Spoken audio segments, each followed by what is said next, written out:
Javier Popoca por los $10 de Superchat. Ya llegó Norman Pearl, analista y miembro de esta familia Sin Censura. Norman, te saludo con mucho gusto. Buenas tardes, buenas noches. Mucho gusto en saludarte. Por supuesto, un saludo también extensivo a la tremenda audiencia que Sin Censura tiene y que crece día a día. Gracias, Norman. Y saludo también a Marcelino Gómez Brenes por allá en Chihuahua. ¿Cómo estás, Marcelino? Buenas tardes, buenas noches.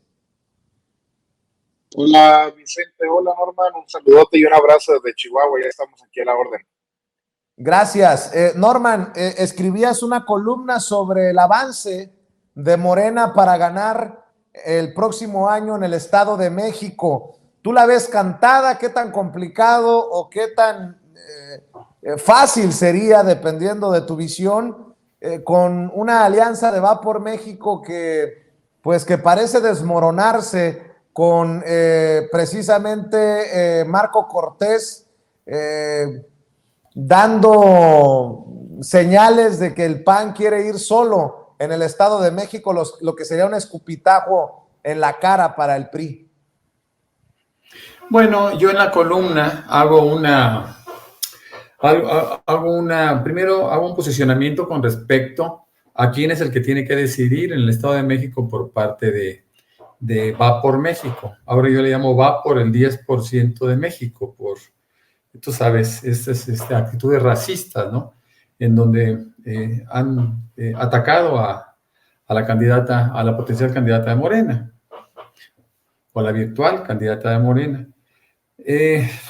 Podemos decir que es el grupo Atlacomulco o el cártel Atlacomulco quien tendrá que decidir quién es el candidato.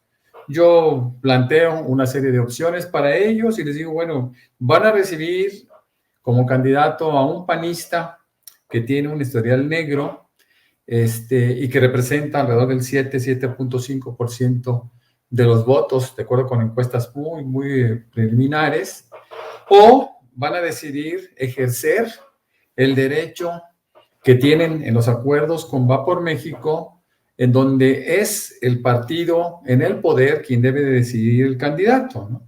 Ellos tienen por ahí 2 o 3 candidatas mujeres que por supuesto tienen tener una intención de voto muy, muy pequeña, ¿no? Estamos hablando de alrededor del 15%, el PAN el 7%, y Morena el 37% como partidos, es decir, sin conocer todavía a los candidatos, a excepción de este panista que fue presidente de Huixquilucan. Yo creo, Vicente, que sí, Morena tiene un panorama muy claro, muy prometedor, y sobre todo si hacemos un contraste con lo que pasó en 2017. En 2017 Morena fue solo, al contrario, fue traicionado por el PT en la actitud que tomó el candidato del PT al gobierno del Estado, en ese ataque sistemático tanto al presidente como a la misma Delfina Gómez. El PAN sabemos que nunca ha sido, es algo tradicional, nunca ha sido un partido importante en el Estado de México. Su nicho de mercado, tú lo sabes, es el centro del país. Y bueno, yo no veo posibilidades interesantes para la oposición. Insisto, si nosotros contrastamos con 2017, bueno, no tienen ya el apoyo del gobierno, ya no hay dinero que fluya de las estafas maestras y de los robos sistemáticos que hacían en todos los gobiernos para apoyar candidaturas, especialmente en la joya de la corona, ¿no? Se dice que la joya de la corona, todos lo sabemos, pues por lo que representa, ¿no? Estamos hablando que es la pelea preliminar al 2024, en donde quien gane el Estado de México pues tendrá una posibilidad más importante de llevarse la presidencia de la República. Yo creo que, y además, bueno, el Estado de México tiene cerca de 18 millones de habitantes, tiene un poco más de 12 millones de potenciales votantes, y bueno, es un estado muy, muy importante desde cualquier punto de vista. Solamente podemos decir que en términos territoriales es pequeño, relativamente pequeño. Pero sí, me parece que el futuro es prometedor para Morena en 2023. La candidata, Delfina Gómez, es una candidata que ha ganado a sus a sus adversarios como precandidatos y ha recibido el apoyo públicamente de parte de ellos. No hay que olvidar que finalmente 3 de ellos representan al Grupo Texcoco y los 3 fueron presidentes municipales de Texcoco y bueno, me parece que ellos han entendido que la unión en este caso hace la fuerza, mi querido Vicente. La unión hace la fuerza. ¿Qué frase de Pedro Ferriz? Manifiéstense. Pues así como Pedro Ferriz, así están de desesperados también en el Estado de México muchos, y solamente así se entendería la campaña contra Delfina Gómez, que ahora también enfrenta un hashtag racista, mi querido Marcelino Gómez Brenes. Estos no dan una, pero ¿cómo hacen ruido, Marcelino? Están las condiciones dadas, Vicente. Hay pelea en la madriguera de ratas de estos cabrones. Mira, cada vez los vemos y de verdad que están locos. Es increíble ver las imágenes de Vicente Fox que acabas de presentar. Es una broma. Yo creo que es uno de esos videos que como ya habíamos mencionado en este espacio, pues contrata a alguna persona para que el presidente lance una convocatoria a cambio de unos cuantos centavos. Asqueroso las declaraciones de Pedro Ferriz de Con. Quieren resucitar a Salinas de Gortari. Imagínate la estupidez, imagínate ya lo que están pensando, la concepción que tienen de la realidad. Yo creo que eso no es únicamente el pensamiento de Pedro Ferriz de Con. Yo creo que eso es algo generalizado dentro de la oposición. Están viendo de dónde pueden hacer frente. El Estado de México se les va a escapar. Se pelean ya al PAN, parece que le da vergüenza ir acompañado del PRI. Yo creo que ya no lo sienten como un aliado que les pueda sumar algo en esa elección. Van a perder también Coahuila. Veíamos ayer, antier, aquí en Chihuahua, un estado fuerte para Acción Nacional, uno de los bastiones que aún conserva el conservadurismo, que están casi 2-1 abajo de nosotros, Vicente. El movimiento ha crecido mucho en Chihuahua y para 2024 se espera que los aplastemos, que los arrollemos, y es el escenario nacional. Ahora pues hay que concentrar fuerzas, hay que mantener la unidad dentro del movimiento. Las condiciones están dadas y como dice por ahí la maestra Delfina, pues es una excelente persona, una excelente candidata, una excelente propuesta para gobernar el Estado de México, que ya se le haga justicia. Ya le robaron una elección y ahora es tiempo que pueda dar la cara de nuevo y que aplique la taibiña, Vicente, que les aplique la de Taiba ahí en el Estado de México a los conservadores. ¿A qué te refieres con la taibiña, mi querido Marcelino? Ahí te iba a decir, como tú dices, entendió el que entendió, pero es la de se las metimos doblada. Camarada. Bueno, oigan, pero digo que son ruidosos y andan desatados. Creo que el presidente Andrés Manuel López Obrador tiene muchos flancos abiertos y si no me creen, vamos a ver y escuchar a Jorge Triana, este diputado del PAN, quien asegura que hay peligro de que se nos vaya de las manos la democracia por el deterioro de las instituciones alentado desde el poder. Estos no entienden que no pegó, que no va a pegar, que no les pegará nunca. Eso de López Obrador es un peligro para México, López Obrador es un dictador. Vea y escuche lo que dice Jorge Triana, el diputado del PAN, Jorge Triana. Me quedo al final del día esta sensación de que sí hay peligro latente de que se nos vaya de las manos la democracia en este país a consecuencia del deterioro funcional de las instituciones propiciado o alentado o incentivado desde el poder. Y esto es muy grave.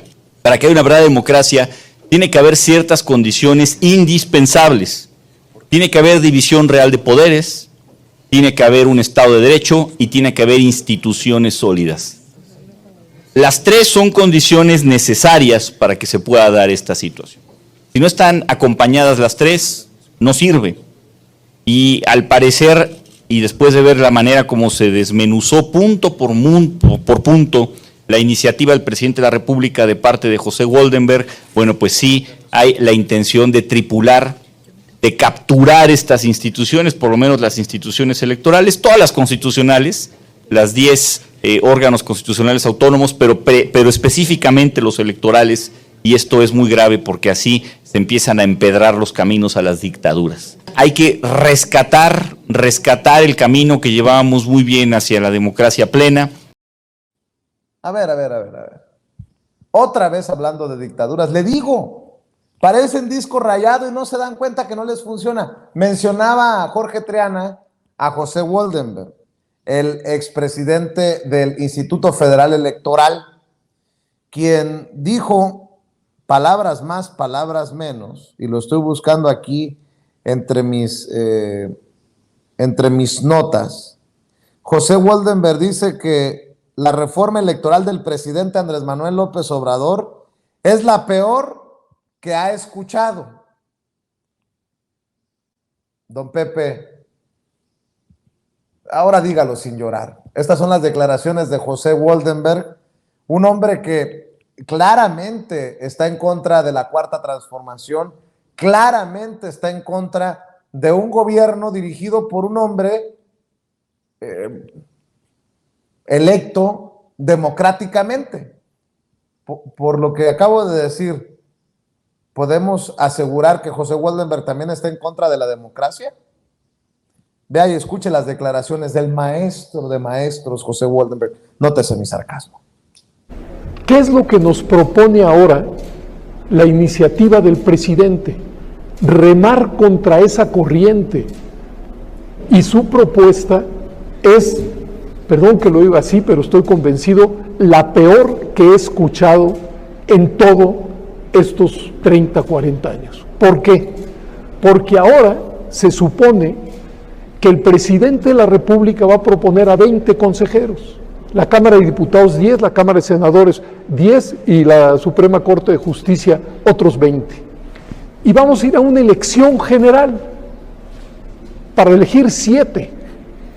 ¿Qué quiere decir eso? Que esas personas, si quieren ganar, como ya lo decía la consejera, pues van a tener que llegar a algún acuerdo con los partidos políticos, por una simple y sencilla razón, porque son los únicos que tienen presencia a lo largo y ancho del territorio nacional. Sí. Pero pongámonos en el extremo, supongamos que los que ganan son los 7 planteados por el presidente de la República.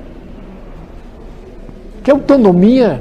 ¿Cómo lo van a ver el resto de los partidos? ¿Qué van a decir los ciudadanos, la prensa, los académicos?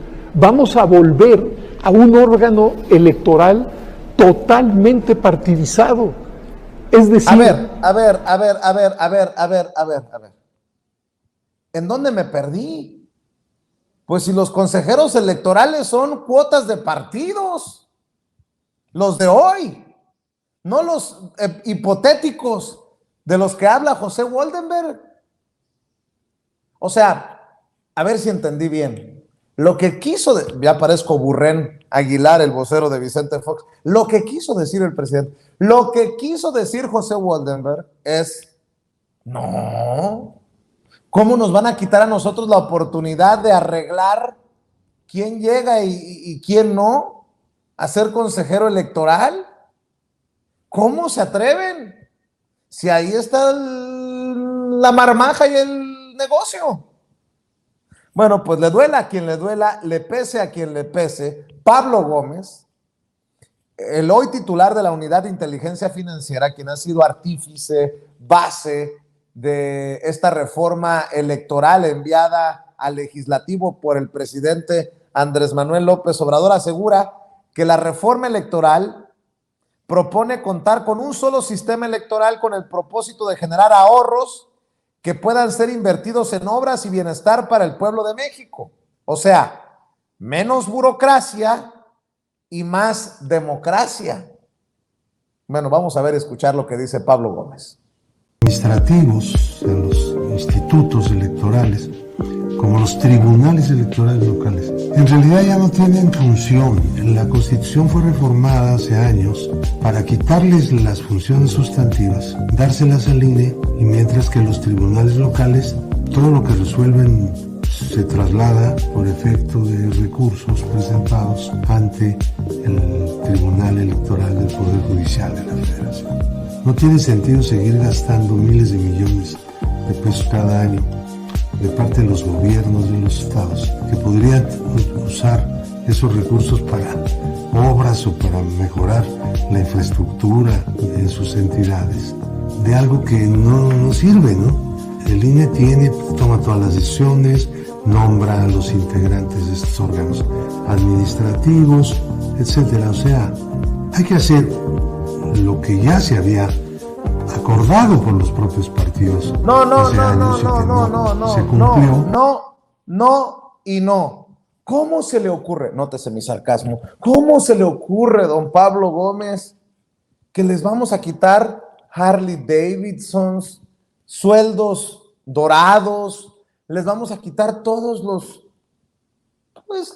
privilegios a los Lorenzo Córdoba, a los Ciro Muray? ¿Cómo se atreve don Pablo Gómez a pensar que ese dinero se va a invertir en obras para los de abajo? De eso se trata, de eso se trata. Mi querido Norman Pearl, escucho tus opiniones acerca de esto que he planteado con diferentes versiones, pero queda claro por qué la oposición está en contra de la reforma electoral que envía el presidente Andrés Manuel López Obrador al Poder Legislativo.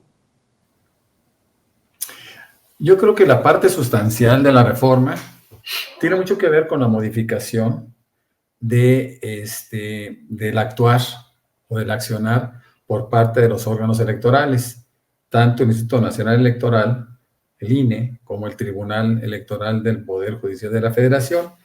Ambos están penetrados políticamente. Woldenberg, cuando es un poco lo que queda de Woldenberg, lo que queda de Ferriz, lo que nunca tuvo Triana, hacen planteamientos que son poco populares. O sea, la gente está cansada de conocer de fraudes. Por ejemplo, 2017 fue un monumental fraude en el Estado de México. Yo lo decía en mi artículo, el ganador con el 33.74% de los votos, mayormente comprados, porque fueron operados por todo el gabinete que mandó a Peña Nieto a cada uno de los municipios del Estado de México para comprar votos, para operar. Y me refiero también ahí lo que se hizo, ¿no? La forma como se opera para convencer a los representantes que iban a ser de Morena de que simplemente no vayan. Y aquí están 3,000 pesos, tú nada más no te presentes y con eso basta. Es decir, esa operación, eso que se hizo en el Estado de México, lo vio el INE, lo vio el tribunal y no hicieron absolutamente nada, ¿no? Delfina Gómez ganó el 30 punto y fracción, casi 31% de los votos, y sin embargo, pues por supuesto no pudieron contabilizarse aquellos votos que por carecer de representantes no se le sumaron, no se le atribuyeron. Hubiera ganado con relativa facilidad. Pero bueno, yo creo que ahora es la revancha.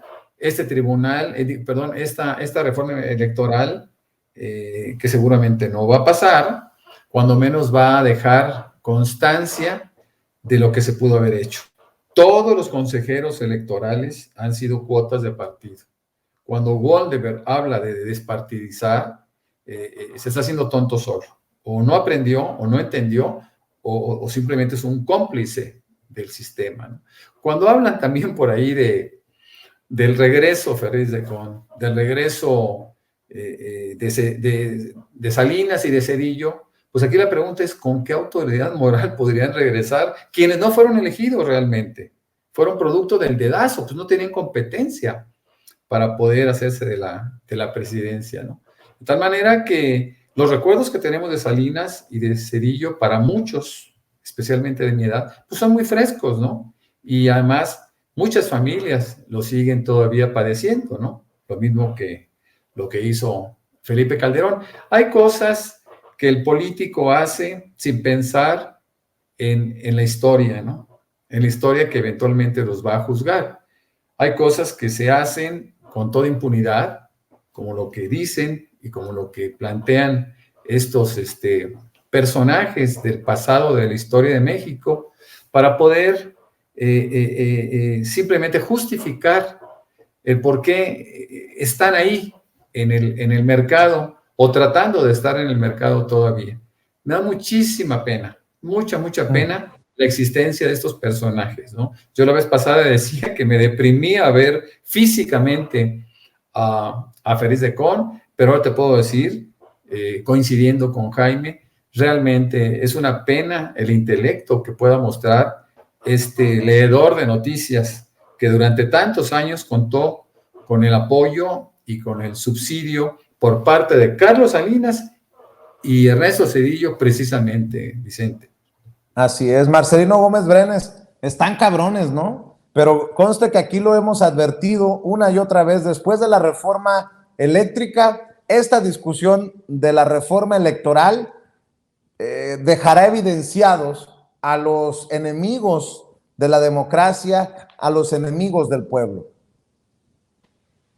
Sí, claro, Vicente, mira, yo concuerdo mucho con Norman. La verdad, siendo muy sinceros, no creo que se vaya a aprobar esta reforma electoral, pero va a ayudar mucho a desenmascarar a estos hipócritas, a estos cínicos, a poderle mostrar a la gente, pues, quién quiso cambiar establecer varias de las demandas de la ciudadanía que tienen bastantes años, bastantes décadas. Y bueno, ¿quién se está oponiendo a esa transformación, a ese cambio? Que quede el registro para la historia, que quede quién en estos momentos pues se opone a que el país avance, y también pues nos da la oportunidad de mostrar esos discursos tan contradictorios. Como bien lo dices, Vicente, pues ¿de dónde cree Waldenberg que salieron los consejeros? Pues claro que son cuotas de los partidos políticos, nada más que ahora el presidente de la República, Andrés Manuel López Obrador, está proponiendo que sea el pueblo quien los vote, que sea el pueblo quien los legitime, que sea el pueblo quien les otorgue la confianza, no como ahora que únicamente son la cuota de los partidos políticos y hasta ahí llegó la cosa. Eso es lo que le sigue dando temor, es lo que repite el presidente casi una o dos veces por semana. No hay que temerle a las votaciones, no hay que temerle a la urna, no hay que tener miedo de que el pueblo se exprese, que participe. Lo acaba de mencionar ahora para el proceso interno de Morena. Pues hay que abrirnos a la ciudadanía, que sea la gente la que al final de cuentas manifieste lo que quiere y que elija a sus representantes en todos los sentidos, incluido los consejeros que no quieren dejar sus privilegios, Vicente. Así es, y déjenme incluir a la conversación, darle las gracias por acompañarnos al diputado federal de Morena por el estado de Jalisco, Hamlet Almaguer. Hamlet, hemos ido de reaparezcan, por favor, Zedillo, Salinas de Pedro Ferriz, hasta José Waldenberg y Jorge Triana, que se oponen a la reforma electoral del presidente Andrés Manuel López Obrador. Dicen tanto Norman como Marcelino que se ve difícil la aprobación. Creo que tú coincides con eso, pero nos servirá para confirmar o desnudar a más traidores a la patria. Hamlet, ¿cómo estás? Te saludo con mucho gusto. Muy buenas noches, Vicente. Me da mucho gusto saludarlos, a ti, a todo tu auditorio, por supuesto a mis amigos Norman y Marcelino. El Parlamento Abierto tiene varias funciones. Una muy importante es que escuchemos a los expertos, y hoy en la mesa ante comisiones quedaron muy claras también las posturas, y muchos de los asistentes nos dieron la razón en la necesidad de la austeridad al interior de los órganos electorales. Incluso uno de los ponentes criticó la colección de zapatos de un magistrado electoral y el presupuesto altísimo que tiene el Tribunal Electoral del Estado de México, que es de más de 300 millones de pesos al año. La otra función del Parlamento Abierto, que es la más importante, es que como representantes populares podamos hablar directamente con la ciudadanía en los distritos, en los estados, en las circunscripciones. Les podamos informar de las bondades o las razones de nuestro voto, porque a diferencia de otras épocas, nosotros votamos de manera libre e informada y tomamos las decisiones con muchísima responsabilidad. Va a haber consecuencias. El pueblo de México va a valorar la actitud de sus legisladores. Por eso nosotros estamos informando, porque tenemos la confianza en que la ciudadanía va a abrazar esta reforma. Una mayoría abrumadora del pueblo de México la apoya, con ejes tan relevantes como el que mencionas, que los recursos, en lugar de destinarse a los partidos políticos, esos miles de millones de pesos mejor vayan a beneficios de carácter social, derechos sociales, a la infraestructura, los grandes proyectos que van a dinamizar a este país. Y la segunda, pues, es que tengamos árbitros imparciales. Queda muy claro que Goldenberg le tiene miedo a la democracia. Qué paradoja, ¿no? Se supone que es un demócrata, pues yo no conozco un demócrata que esté en contra de las elecciones, ¿no? Bueno, ellos serían los primeros. O no son demócratas, que es lo más certero. Y finalmente también la reducción de los cargos de elección, tanto del Senado de la República como de la Cámara de Diputados, los regidores y concejales en los ayuntamientos, los diputados locales. Son muchos los beneficios de esta reforma que está proponiendo el presidente de la República. Nosotros la vamos a defender, vamos a avanzar. Seguramente va a quedar un dictamen increíble en la Comisión de Puntos Constitucionales, como dice Marcelino, para testimonio y para los anales del Congreso. Y este va a ser un intento en el que vamos a dar la batalla de la mano con la ciudadanía, pero los ciudadanos van a tomar su valoración y su decisión y la van a expresar en las urnas, en el Estado de México en el 2023 y Coahuila, y en el 2024 en todas las elecciones que van a estar en juego, incluyendo la renovación de 9 gobernaturas, también la de mi estado, Jalisco, y la presidencia de la República, por supuesto. Vicente. Diputado, estuviste en la toma de posesión de Gustavo Petro y la juramentación de Francia Márquez como vicepresidenta de Colombia. Momento histórico para el pueblo de Colombia, un momento histórico que reconoce el presidente Andrés Manuel López Obrador, un momento histórico que comparten diferentes naciones a lo largo y ancho de la patria grande de América Latina, pues, para erizar la piel a cualquiera, la juramentación de la vicepresidenta Francia Márquez. ¿Cuál es tu evaluación? ¿Cuál es tu reporte, si me permites, Hamlet, de lo que presenciaste, de lo que se dice, de lo que ocurre allá en Colombia? Aquí te va mi reporte, Joaquín. No te creas. Mira. Oye, Enrique, ¿a cuándo te salió el cabello? Oye, no, ya hablando en serio. Fue un momento histórico, extraordinario. Qué privilegio como hermano latinoamericano poder presenciar un momento tan importante para el pueblo de Colombia. La ceremonia se transmitió en vivo en todos los departamentos de Colombia, en las plazas principales. Hubo fiesta popular. El pueblo estaba volcado en favor de Francia y de Gustavo Petro. Primer cuestión que me llegó, el hecho de que Petro presentara, invitara y también mencionara por nombre a ciudadanos que realizan tareas esenciales en el país. Recibió la invitación presidencial una mujer que se dedica a hacer el aseo en vía pública. Recibió la invitación una o un vendedor ambulante, no me acuerdo del género, creo que era mujer. Recibieron la invitación obreros y estaban ahí a la par de las figuras más importantes de la política de Colombia y de las representaciones de las embajadas y de los jefes de Estado. Muy buena ovación se llevó la señora esposa del presidente de la República, que fue su representante personal, la doctora Müller. Recibió muy buena ovación también el canciller Marcelo Ebrard en representación del presidente. El presidente de Bolivia también, muy apapachado. Boric de Chile de igual manera. Se llevaron abucheos el presidente de Ecuador, que es un gobierno de centro derecha, y el rey de España. El rey de España. Le fue muy mal. Yeah. Le fue muy mal. Segundo punto muy, muy importante, los símbolos, ¿no? La espada de Bolívar, que me cuentan ya después el episodio, cuando la guerrilla la toma como una reivindicación y la movían de un lugar a otro como parte de su lucha, la Paloma de la Paz, y también liberaron cientos de palomas en la plaza principal de un país que ha sufrido muchísimo una guerra contra el narcotráfico que es una calca de lo que intentó hacer de manera sangrienta y lamentable Felipe Calderón aquí en nuestro país. Pues era muy, muy amigo de Uribe.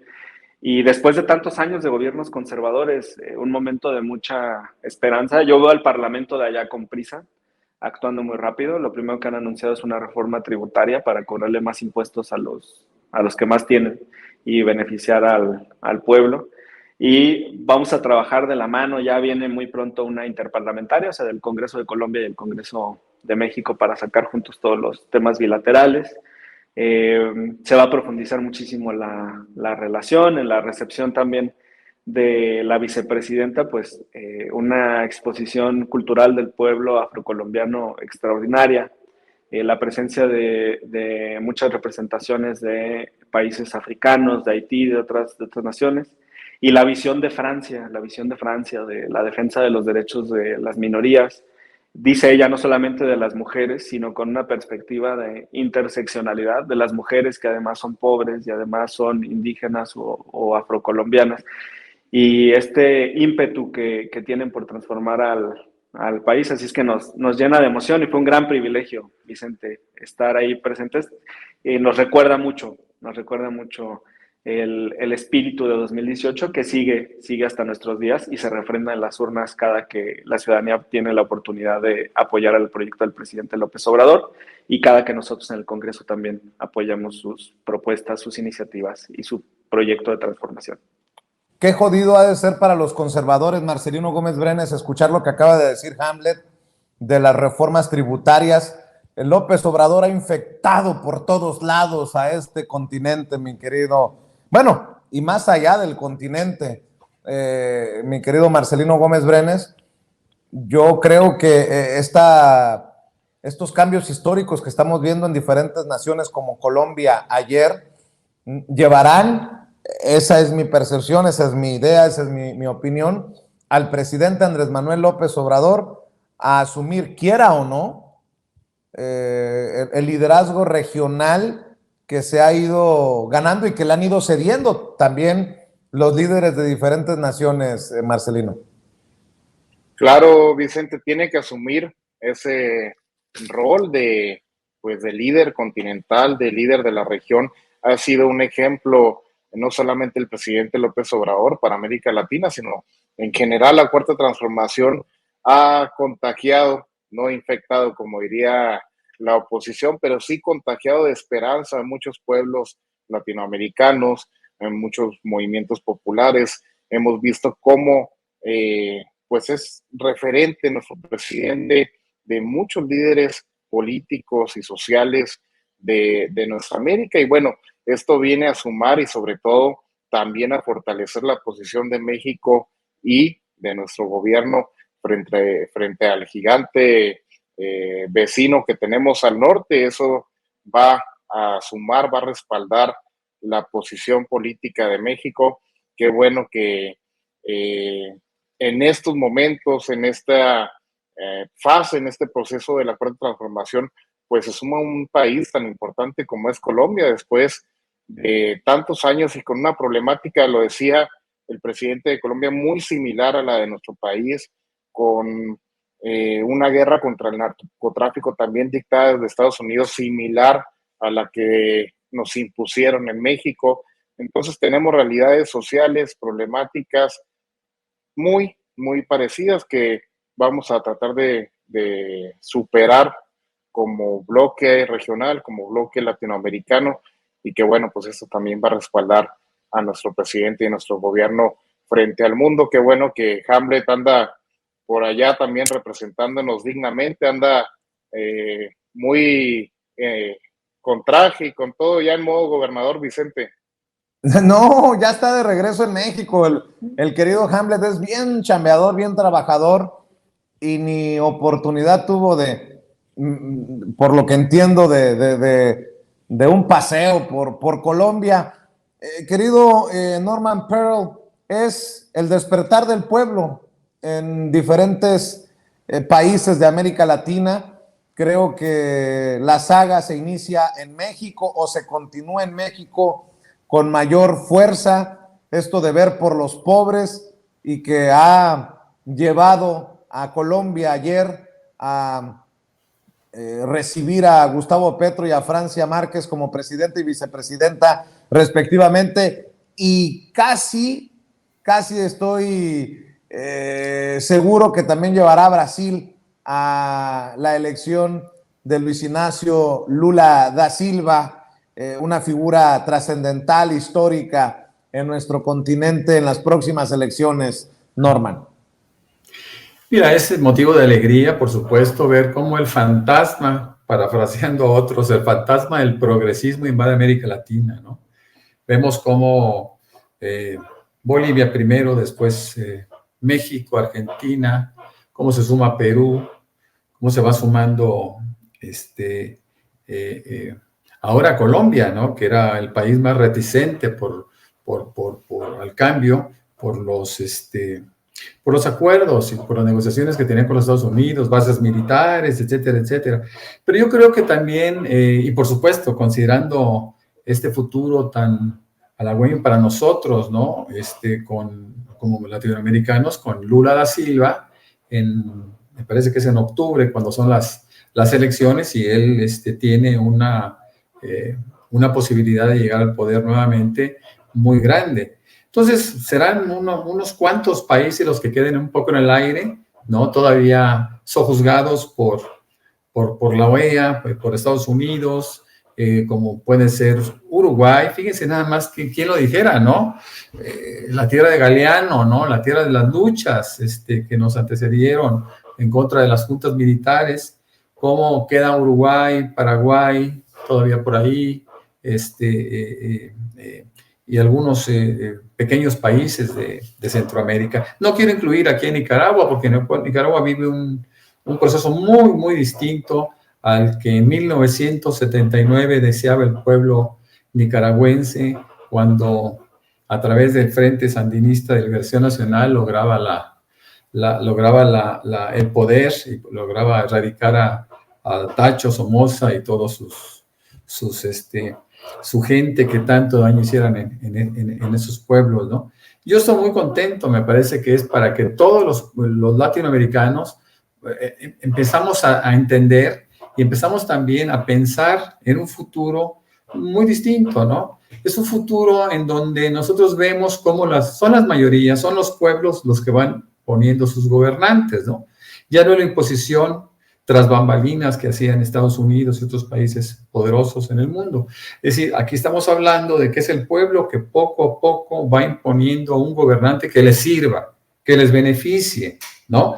Es increíble, yo lo decía hace rato, refiriéndome a mi artículo en la columna, es increíble que un país como México, que tiene un 90% de indígenas y mestizos, sean dominados por un porcentaje tan bajo como un 10%. Por eso digo que es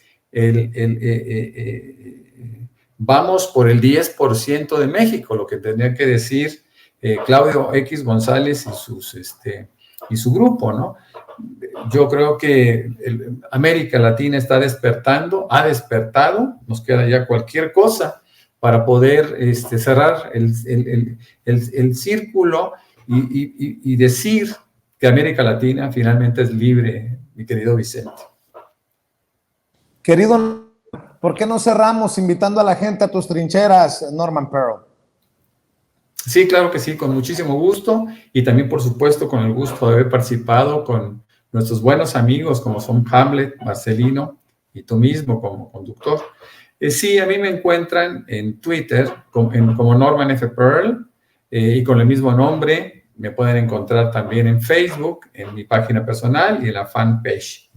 He retomado de forma ahora semanal esa es mi periodicidad semanal, la escritura, los artículos que surgen de mi columna, que se llama Poder Popular, y esto se puede encontrar a través de los portales que me hacen el favor de divulgar, ¿no? Como son Manifiesto 21 MX, La Lupa MX, Reporte 32 MX y ahora los Reporteros MX.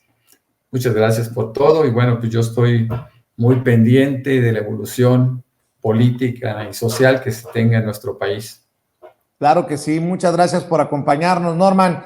Marcelino Gómez Brenes, ¿con qué te despides tú?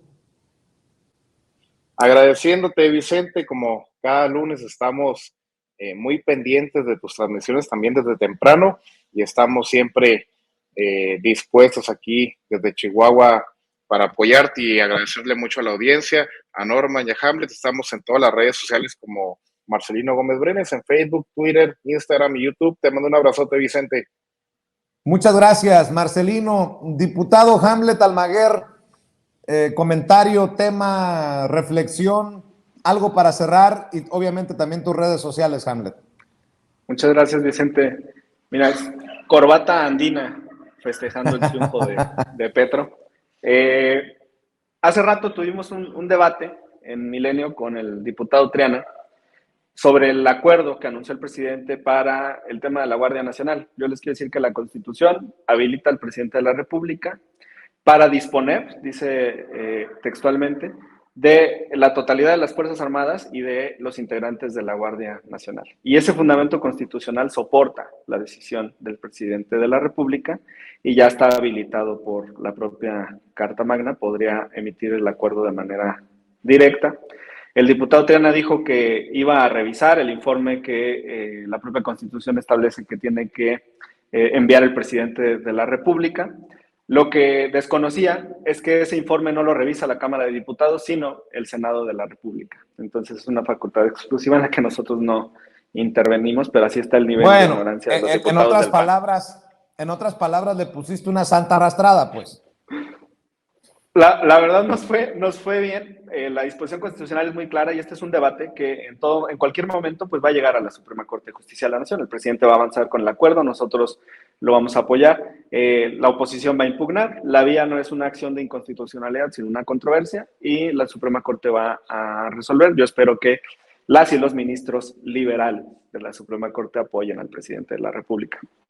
Y pues agradecerte mucho, Vicente, por el espacio, a mis amigos Marcelino y Norman, y me encuentran en todas las redes sociales como Hamlet Almaguer. Que tengan muy buena noche. Te agradezco, diputado, te agradezco, Marcelino, te agradezco, Norman Pearl, estamos al pendiente y que pasen excelente noche.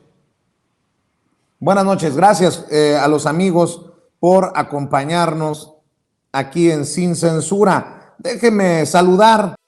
Amigos, amigas, regresamos en breve, pero mientras seguimos hablando sin pelos en la lengua, sin censura, usted puede suscribirse a nuestros 3 principales canales en YouTube.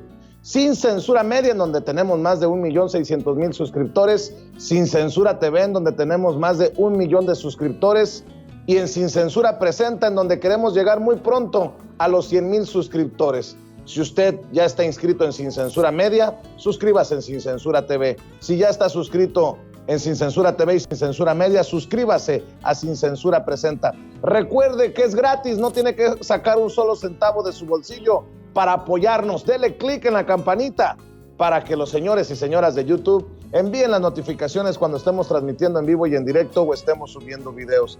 También nos puede seguir en Twitter en @_Vicente Serrano y hasta en Instagram. Ojo, también estamos en Instagram. Son nuestras redes sociales y con el apoyo de ustedes seguimos creciendo, porque con ustedes todo, sin ustedes nada.